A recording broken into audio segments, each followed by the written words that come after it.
The summer of 1593 was heavy with tension. In the heart of Central Europe, whispers of dread echoed through villages, castles, and cathedrals alike. The Ottomans are coming. For over a century, the mighty Ottoman Empire had been expanding relentlessly westward, its armies sweeping across the Balkans like a tide no one could stop. Belgrade had fallen, Bosnia had been absorbed, and even the gates of Vienna had once trembled. To the Christian kingdoms of Europe, the Ottomans were not just an enemy.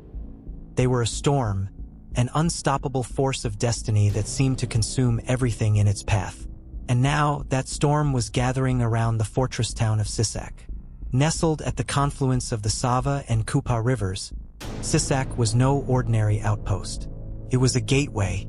To hold Sisak was to hold the line of defense between Ottoman-controlled Bosnia and the fertile plains of Croatia, the very doorstep of Austria and Central Europe. To lose it meant opening the heart of Europe to further incursions. It was here, in this small Croatian stronghold, that history would be written in blood. But to understand the magnitude of what was about to unfold, one must step back and see the world as it was in 1593. The Ottoman Empire at the time was at the height of its power. Though the legendary Suleiman the Magnificent had passed away decades earlier, his shadow lingered over Europe. The empire stretched from the deserts of Arabia to the gates of Hungary, commanding vast armies of Janissaries, Sipahis, and mercenaries from across 3 continents. Their military machine was as feared as it was efficient, capable of mobilizing tens of thousands of men with discipline and precision. For Christian Europe, fragmented by political rivalries, internal wars, and religious strife, the Ottomans seemed unbeatable. Croatia, however, stood in a uniquely precarious position. Once a proud kingdom, it had long been battered by Ottoman invasions, losing vast stretches of territory. What remained of its lands existed on the border of Christendom, a frontier of fire and blood. Croatians knew better than anyone what Ottoman expansion meant. Burned villages, enslaved families, and a way of life constantly under siege. They called their homeland the Antemurale Christianitatis, the bulwark of Christianity. It was not just a poetic title, but a lived reality. Every village burned, every raid repelled, was part of a daily war for survival. And yet, despite the endless waves of raids and incursions, something was changing. Europe was no longer willing to merely endure. The Habsburg monarchy, which held overlordship of Croatia, began to recognize that Sisak, small as it was, mattered enormously. Losing Sisak would mean the Ottomans could push deeper, threatening not just Croatians, but the very security of Vienna itself. On the other side, the Ottomans understood this as well. From their strongholds in Bosnia, they prepared to strike. Hasan Pasha Predijevic, the Ottoman Beylerbey of Bosnia, was determined to prove the might of his armies. He commanded a force that, by some estimates, numbered as many as 12,000 men, a mixture of elite Janissaries, Bosnian levies, and auxiliary troops eager for plunder. The plan was simple: march on Sisak, crush its defenders, and secure a pathway for further Ottoman expansion into Central Europe. But the fortress of Sisak was not unprepared. Built with stout stone walls, reinforced bastions, and strategically placed at the junction of rivers, it was a thorn in the Ottoman advance. Its defenders were a mixture of Croatian soldiers, local militias, and Austrian officers. They knew they were outnumbered, but they also knew what was at stake. Behind those walls stood not just a garrison, it was the will of a people refusing to bow. As Hasan Pasha gathered his forces, the news spread quickly. Across Croatia and into Austria, panic mingled with resolve. Peasants fled the countryside, seeking safety behind fortress walls. Noble families debated whether to send men and arms to the frontier. Priests spoke from pulpits, declaring that the battle to come was not just for land, but for the soul of Christendom. In taverns, the common people whispered darkly about what would happen if Sisak fell. The memory of the Battle of Mohacs in 1526 still haunted them, a catastrophe in which the Hungarian kingdom had been shattered in a single day by the Ottoman army. No one wanted to see such a disaster repeated on Croatian soil. The stage was set. On one side, the Ottomans, confident in their might and eager to extend their dominion. On the other, the Croatians and their allies, desperate, determined, and clinging to the hope that resolve and faith could overcome numbers. But behind the fear and bravado, there was another force at play: nature itself. The rivers surrounding Sisak were swollen with summer rains, turning the landscape into a maze of marshes and currents. Movement would be difficult, battles would be shaped by geography, and fate would favor those who could adapt. The Ottomans, unfamiliar with the treacherous terrain, were walking into a trap they could not yet see. The first clashes came with fire and terror. Ottoman raiding parties burned villages along the frontier, sending columns of smoke into the sky. Refugees poured into fortified towns, their faces etched with fear. Croatian cavalry, lightly armed but swift, struck back in ambushes, harassing supply lines and vanishing into the forests. These skirmishes were but preludes to the greater storm. By June 1593, Hasan Pasha had committed his forces. Columns of Ottoman troops advanced toward Sisak, banners fluttering, drums echoing across the valleys. The crescent moon of Islam marched against the cross of Christendom. Inside the fortress, defenders prepared for the inevitable. Archers and musketeers lined the walls, cannons were loaded, and prayers filled the chapels. The commander of the fortress, Count Toma Erdodi, knew the odds were grim. Yet he also knew that reinforcements were on the way. Croatian nobles and Austrian allies were gathering an army, determined to relieve Sisak before it was too late. The people of Sisak waited in silence. Every rumble in the distance might be thunder or the approach of the Ottoman host. Women prepared bandages, children were hidden in cellars, and the old men whispered stories of past invasions. The atmosphere was thick with fear, but also with defiance. As dawn broke one morning, scouts rushed into the fortress with grim news. The Ottoman army was near. Hasan Pasha himself was leading them, and with him came not just soldiers, but the weight of empire. The defenders of Sisak stood at the threshold of history. Behind them lay their families, their homeland, their very identity. Ahead of them loomed the might of the Ottoman war machine. And as the banners of Hasan Pasha appeared on the horizon, one truth became clear. Sisak would not just be another battle. It would be a reckoning. The storm had arrived. The horizon darkened with banners. Thousands of Ottoman soldiers moved in columns, the shimmer of steel catching the morning sun, their march echoing like thunder across the plains. At their head rode Hasan Pasha Predijevic, the Beylerbey of Bosnia, his gaze fixed on the fortress of Sisak. For him, this was not merely a military operation, it was a statement. A victory at Sisak would prove that Ottoman authority remained unstoppable, that the frontier lords of Croatia and Austria were powerless before the empire's might.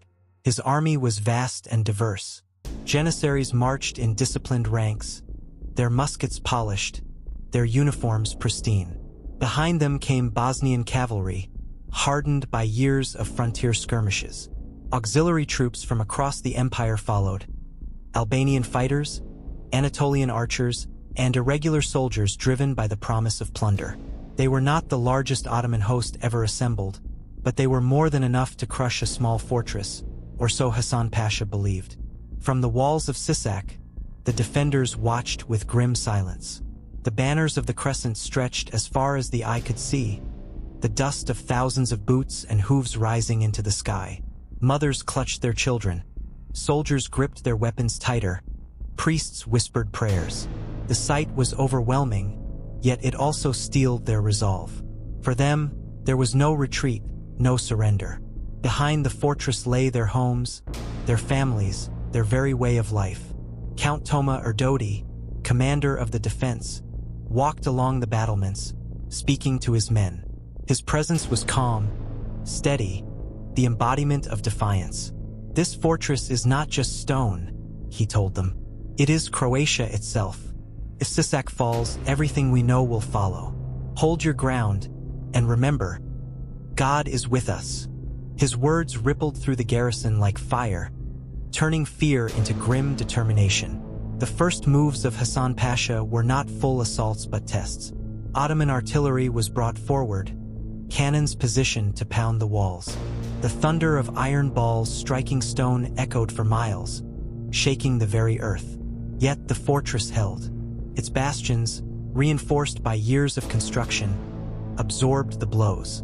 Each impact sent dust into the air, but the walls did not yield.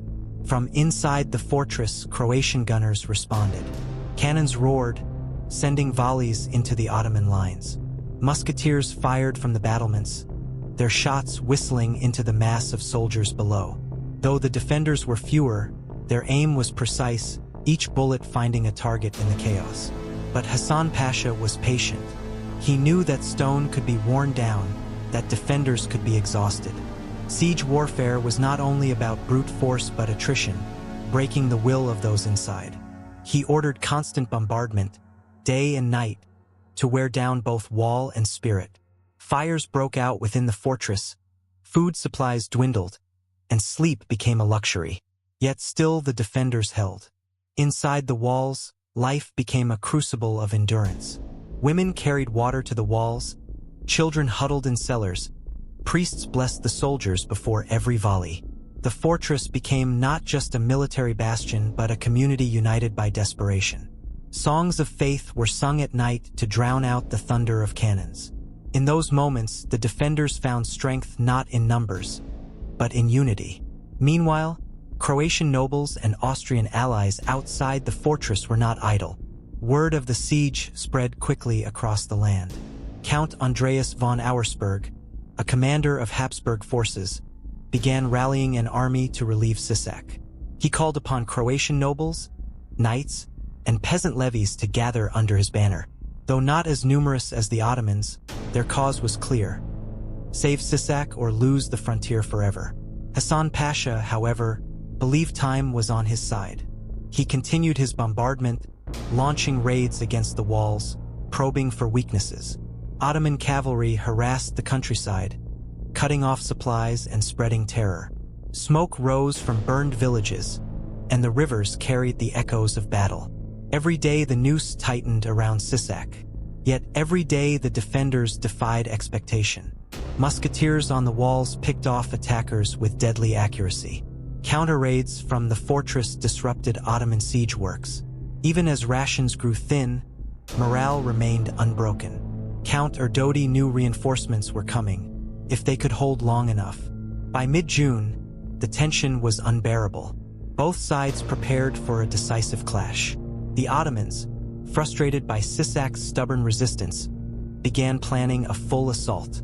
Hassan Pasha ordered pontoon bridges constructed across the swollen Kupa River, intending to overwhelm the fortress with sheer numbers. To him, it was only a matter of time. But fate had other plans.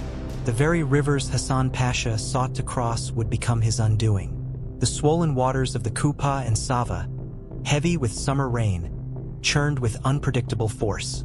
Ottoman engineers struggled to maintain their bridges, the current tearing at wood and rope.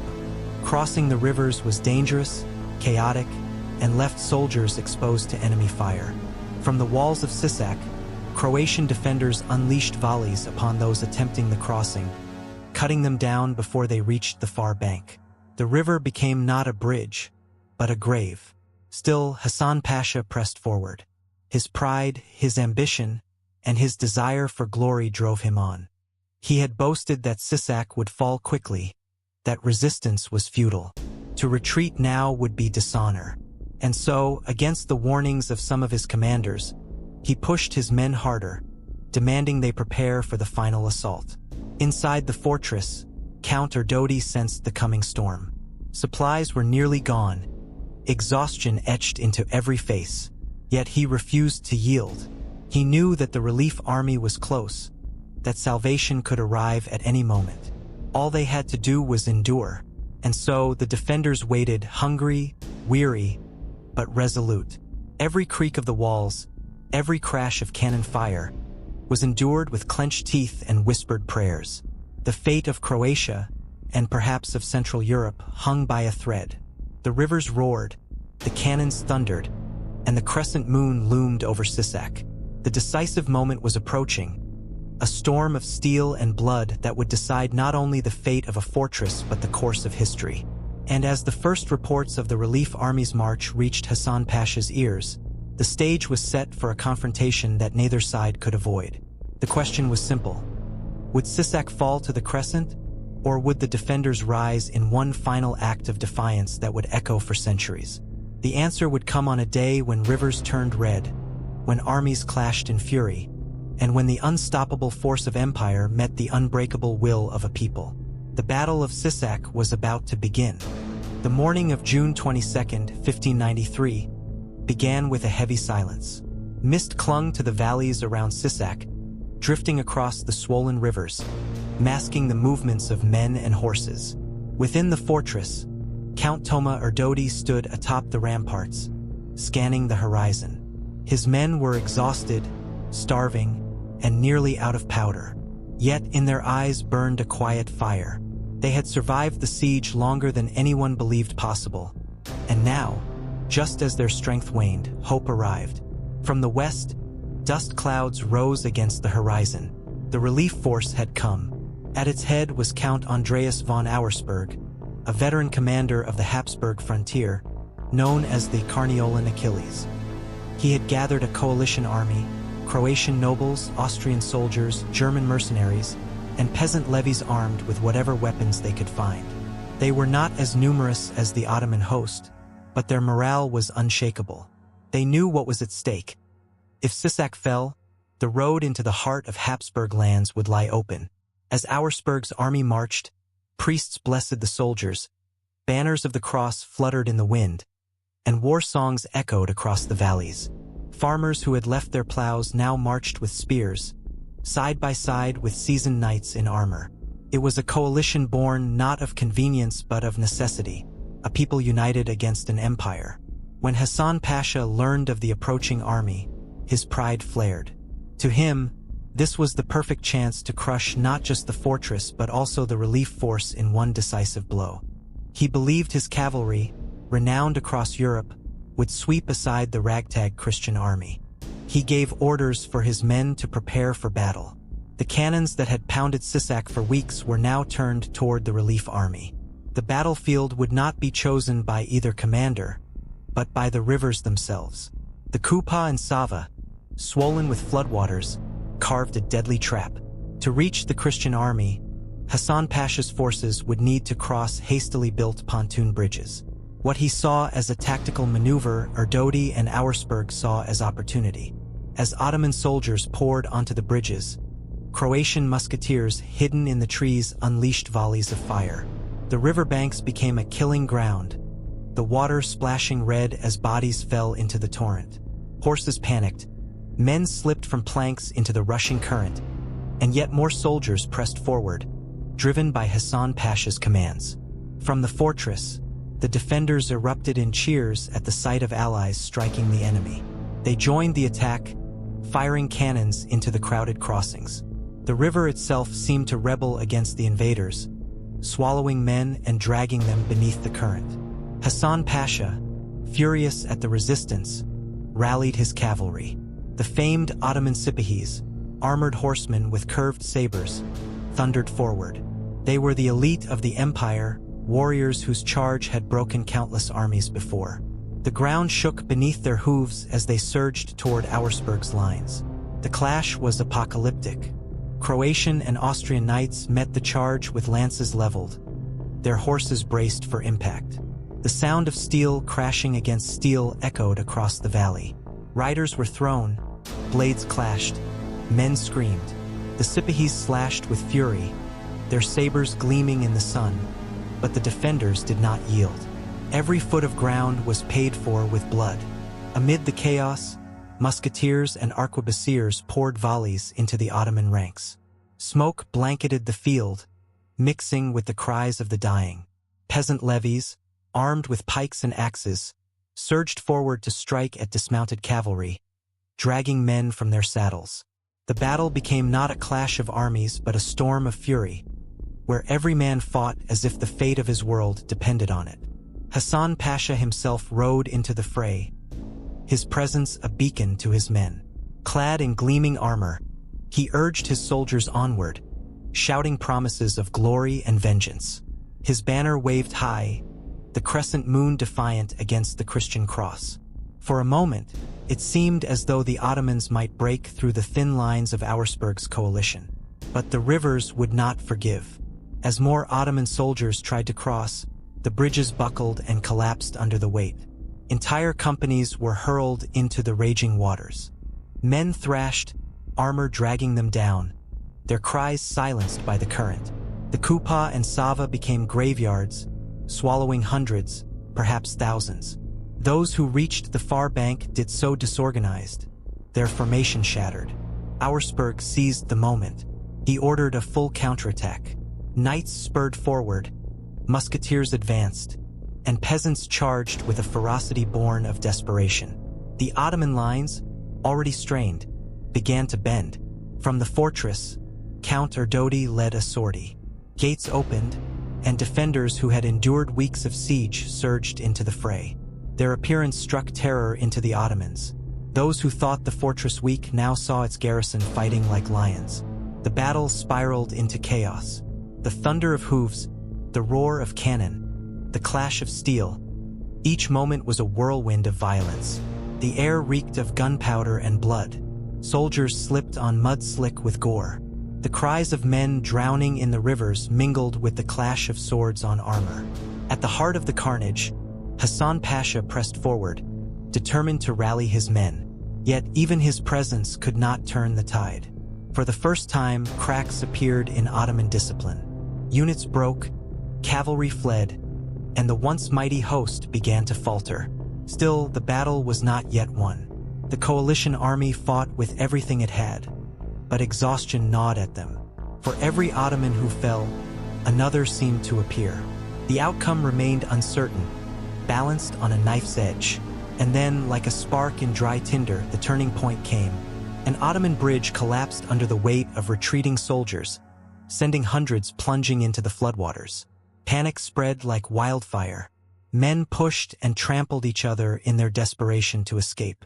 Hassan Pasha screamed for order, but his words were lost in the chaos. The coalition army, sensing victory, pressed harder.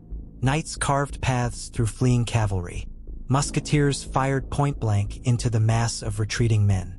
The defenders from Sisak struck from behind, sealing the Ottoman army's fate. By the time the sun began to set, the field was a nightmare of corpses, broken banners, and shattered armor. The rivers carried countless bodies downstream, a macabre procession of the fallen. Hassan Pasha himself did not survive. Accounts differ. Some say he fell in battle, others that he drowned in the river while attempting to rally his men. What is certain is that his army was destroyed. Of the tens of thousands who had marched on Sisak, only a fraction escaped. Inside the fortress, cheers erupted. Exhausted defenders wept, embraced, and fell to their knees in prayer. Auersperg soldiers raised their banners high, the cross standing tall above the battlefield of death. Against all odds, Sisak had held, and the Ottoman advance was stopped. The rivers that day did not just carry away bodies, they carried away an empire's illusion of invincibility. For the Ottomans, the Battle of Sisak was a humiliation, a shattering defeat at the hands of a force they had underestimated. For Croatia and its allies, it was salvation, proof that the Crescent could be resisted. But for those who survived, the memory of that day would never fade. The stench of death, the cries of the drowning, the rivers running red, they would haunt them forever. The Battle of Sisak was not just a clash of armies. It was a clash of destinies. And as Europe learned of the victory, whispers began to spread. Perhaps the tide of empire was not unstoppable after all. The morning after the battle, the valley of Sisak was silent. Where once there had been the thunder of hooves and the clash of steel, now there was only the cawing of crows and the slow murmur of rivers carrying the fallen downstream. The battlefield was a graveyard. Broken banners, shattered helmets, and bloated bodies floated in the current. The stench of blood and gunpowder lingered in the air like a heavy shroud. Count Toma Erdodi, who had led the fortress defense, walked the ramparts with hollow eyes. He had lived to see the Ottoman army crushed, yet the cost weighed heavily upon him. His men were exhausted, many too weak to stand. In the courtyard, Soldiers knelt in prayer, tears streaking their soot-stained faces. Some wept in joy, others in grief for brothers who would never return home. In the camp of the coalition army, Count Andreas von Auersperg and his officers took stock of the victory. What they saw astonished even them. The Ottoman army, tens of thousands strong, had been annihilated. Hassan Pasha himself was dead, his once proud host scattered or drowned. It was a triumph few had dared to dream of, and one that would echo across the continent. Messengers were dispatched immediately. Riders galloped through the night, bearing the news to Vienna, to Graz, to the courts of Europe. The word spread like wildfire. The Ottomans have been defeated at Sisak. In Vienna, the Habsburg court erupted in celebration. For decades, the empire had lived under the shadow of Ottoman expansion. Fortress after fortress had fallen, villages had burned, and Christian lands had been consumed. But now, here was proof that the tide could be turned. The emperor himself ordered prayers of thanksgiving in cathedrals. Bells rang across Austria, and in distant villages farmers lifted their heads in cautious hope. For Croatia, the victory was more than symbolic. It was survival. The tiny kingdom, long pressed on the frontier of empires, had shown that it could not only endure but strike back. Croatian nobles wrote to one another with newfound pride, calling the battle a divine miracle. Songs were composed, recounting how the rivers themselves had swallowed the invaders. Yet while Europe rejoiced, the Ottomans reeled. In Bosnia, news of Hassan Pasha's death spread like wildfire, and fear followed in its wake. The Pasha had been not just a commander but a symbol of Ottoman power in the region. His defeat sent shockwaves through the ranks of the empire's frontier forces. Survivors who stumbled back from Sisak spoke of rivers filled with bodies, of bridges collapsing under the weight of panicked soldiers, of musketeers firing until their barrels glowed red. Many swore the Christians had been aided by divine intervention. In Constantinople, the defeat was received with fury. Sultan Murad III raged upon hearing of the disaster. For years, the Ottoman Empire had advanced almost without resistance. Its armies feared across 3 continents. Now, a coalition of Croatian nobles and Habsburg allies had struck a devastating blow. Hassan Pasha's headless body, or so rumors claimed, was paraded before the Sultan as proof of his failure. Murad vowed vengeance, ordering new campaigns to punish the defiance. But beneath the surface, doubts began to fester. If a single fortress and a coalition army could annihilate an Ottoman host, what did that mean for the empire's future? Whispers spread among the janissaries and the provincial governors. Perhaps the empire was not invincible. Perhaps the long march into Europe had reached its limit.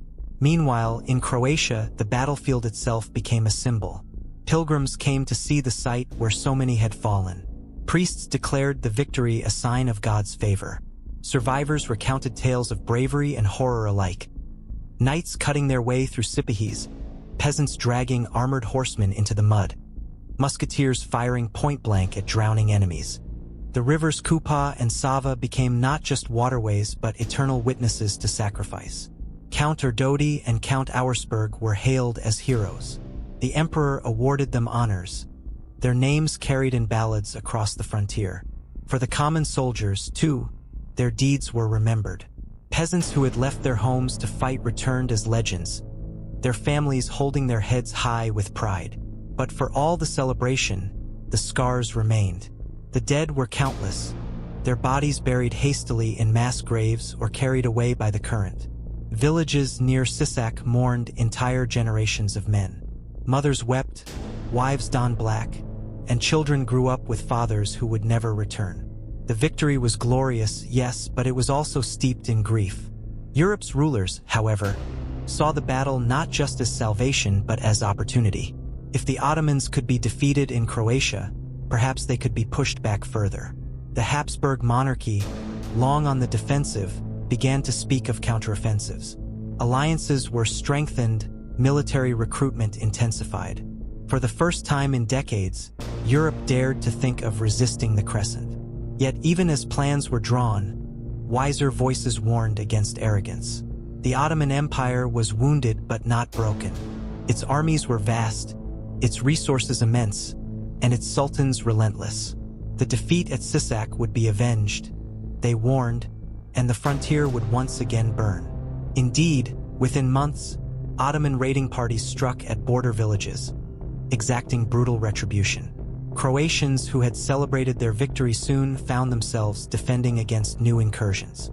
The war was far from over, it was merely entering a new phase. Still, the psychological shift could not be undone. For decades, the Ottomans had been the terror of Europe. Now, with one battle, that terror had cracked. Farmers whispered of the rivers that had drowned the invaders. Priests preached that God himself had intervened. Soldiers boasted that Croatian steel had humbled the Sultan's might. Even centuries later, historians would look back at the Battle of Sisak as more than a military clash. It was a symbol, a turning point in the long struggle between two worlds. But in 1593, for those who had fought and bled, the meaning was simpler: survival. As night fell over Sisak in the days after the battle, campfires flickered across the field. Survivors sat in silence, staring into the flames, their faces gaunt, their eyes hollow. Some murmured prayers, others sang softly of comrades lost. Above them, the stars shone with cold indifference, as if the heavens themselves watched and remembered. The rivers, swollen still with floodwaters, carried their grim burden away. Downstream, villagers would find the corpses of soldiers washed ashore, tangled in reeds, armor gleaming in the moonlight. The rivers had become tombs without markers, silent keepers of memory. And yet, amid the grief and devastation, hope took root. A hope that the Ottoman tide could be resisted. A hope that small nations on the frontier could stand against empires. A hope that Sisak would not be forgotten. In the courts of Europe, nobles raised their goblets in celebration. In the mosques of Constantinople, imams prayed for vengeance. On the banks of the Kupa and Sava, widows wept. The battle was over, but its echoes would ring for generations. For the people of Croatia, the victory was more than a chapter of history. It was proof of identity, a symbol of resilience in the face of annihilation. Sisak was not merely a fortress. It was a testament to defiance. And though the war would continue, though the frontier would bleed again, the memory of June 22, 1593, would remain a beacon. The day when rivers swallowed an empire's pride, and a forgotten corner of Europe became the stage of destiny. History is filled with battles that shaped empires, yet many fade from memory, overshadowed by greater wars and louder victories. The Battle of Sisak, fought on a summer's day in 1593, was one such clash, a moment when rivers themselves seemed to rise against an empire, when a forgotten fortress became the line between survival and destruction. And yet, despite its significance, few outside of Croatia even know its name. In the months following the battle, the victory at Sisak transformed the frontier. For Croatia, it was a moment of collective pride. Songs were written, epic poems composed, and church sermons declared it divine providence. The people, who for generations had endured Ottoman raids, saw in Sisak a symbol of resistance. The battle was not just a military triumph. It was proof that faith, courage, and unity could stop the march of empire. For the Habsburgs, Sisak was both blessing and burden. The triumph emboldened Vienna to take a harder stance against the Ottomans. Encouraged by the victory, the emperor declared a new war, the so-called Long Turkish War, a conflict that would rage for years across Hungary and the Balkans. Yet victory at Sisak also raised expectations. If the Ottomans could be broken once, why not again? And so, men who had celebrated soon found themselves once more on the battlefield, facing fresh Ottoman armies. The Ottomans, humiliated by the disaster, struck back with fury. Sultan Murad III ordered a campaign of vengeance, determined to erase the memory of defeat. But though his armies marched, the aura of invincibility was cracked. Soldiers remembered the rivers swallowing their comrades. Commanders recalled the bridges collapsing under the weight of panic. The story of Sisak haunted them, a whisper of mortality that lingered in the heart of empire. As the years passed, the battle's legacy took on many faces. To the Croatian people, it became a national symbol. Even centuries later, during times of struggle, the memory of Sisak was invoked as proof of resilience. In songs, the rivers Kupa and Sava were described as warriors themselves, fighting alongside men, dragging invaders to their doom. To Croatian nobility, it was a badge of honor, proof that their small kingdom on the edge of Europe could alter the destiny of continents. In European history, however, Sisak was often overshadowed. Larger battles, such as Lepanto in 1571 or Vienna in 1683, took center stage in the story of Europe's clash with the Ottomans. Sisak was remembered locally, revered by Croats, but in the grand chronicles of empire, it was often reduced to a footnote. And yet, for those who lived in its shadow, it was no mere footnote. It was survival itself. Centuries later, historians would debate the significance of Sisak. Some argued it was a turning point, the moment when Ottoman expansion into Central Europe truly faltered. Others saw it as a localized victory, important but not decisive in the grand arc of empire. What is certain, however, is that the psychological impact was immense. Europe had seen that the Ottoman tide could be resisted. Fear, for so long the empire's greatest weapon, was diminished. But perhaps the most profound legacy of Sisak was not in the halls of emperors or the chronicles of historians. It was in the memory of ordinary people. For the peasants who had fought with axes and spears, it was the story they told their children. How they stood shoulder to shoulder with knights and nobles, how the rivers themselves fought alongside them, how they turned back an empire. Imagine a village years later, where an old man sits by the fire, his grandchildren gathered around. He tells them of the day when the sky was black with smoke, when the earth shook with hooves, when the river ran red. He speaks of comrades lost, of prayers whispered, of the moment the Ottomans broke and fled.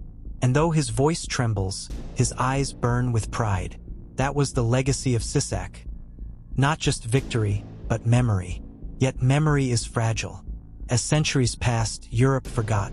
The great wars of the 17th and 18th centuries drowned out the echoes of Sisak. The world wars of the 20th century buried it further still. To most of Europe, the name Sisak meant little. To Croatia, however, it remained a point of defiance, a reminder that even small nations on the edge of empires could write their own history. Today, in the town of Sisak, monuments stand to commemorate the battle. The rivers still flow, quiet now, their currents carrying reflections of a different age. Visitors walk the banks, unaware that beneath their feet once lay a field where thousands perished. The fortress still stands, its stones weathered but proud, a silent witness to the day when destiny was decided. And yet, despite the passing centuries, the story of Sisak resonates. It is a reminder that history is not only shaped by the great capitals of the world, but also by forgotten corners, by small fortresses, by men who refuse to yield. It is a reminder that even the mightiest empires can stumble, that courage can tip the scales of fate, and that rivers can remember what people forget. But perhaps the most haunting legacy of Sisak is its silence. Unlike Lepanto or Vienna, there are no grand paintings hung in Europe's galleries, no operas written in its honor. The world moved on, leaving Sisak in the shadows. And in that silence lies a question. Why do some battles echo through time, while others fade into whispers? The answer may lie not in the scale of the battle, but in who tells the story. Empires write history, and Sisak was a victory not of empires but of a frontier people, a small kingdom standing against the tide. Its story survived not in gilded chronicles, but in folk songs, in prayers, in the memory of rivers. And perhaps that is where its true power lies. Because when we strip away the banners and the empires, what remains are men and women who stood their ground, who fought for survival, who believed that even against impossible odds, resistance mattered. That belief, the defiance of Sisak, is as relevant today as it was in 1593. So next time you hear of great battles that changed history, Lepanto, Vienna, Waterloo, remember also the rivers of Sisak. Remember the fortress that refused to fall. Remember the forgotten clash that stopped an empire. Because sometimes the most important stories are the ones we forget. And perhaps by remembering, we give them life again. If you found this story as haunting and powerful as I did, don't let it vanish into silence. Share this video, subscribe for more untold history, And let's keep alive the memory of battles like Sisak, the moments when ordinary people stood against empires and changed the course of history.